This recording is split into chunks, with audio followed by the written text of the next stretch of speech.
Good afternoon, everyone. Doing a cattle drive. Got the lane here. Got the fence there, and there's a fence along this tree line. And we're taking them from what we call the hayfield pasture back that direction to the backside pastures, which there's 3 of them. So here they come. Coming up right now. So yeah, here they all are. Just making sure all of them are coming, all the calves, making sure we don't leave anybody behind.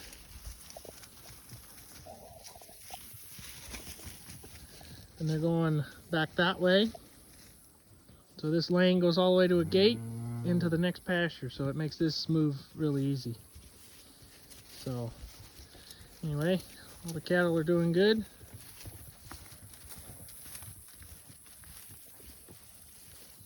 Yep, there's everybody.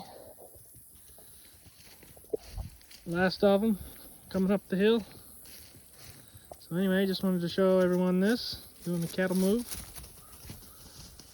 Thanks everyone for watching. We'll see you on the next video.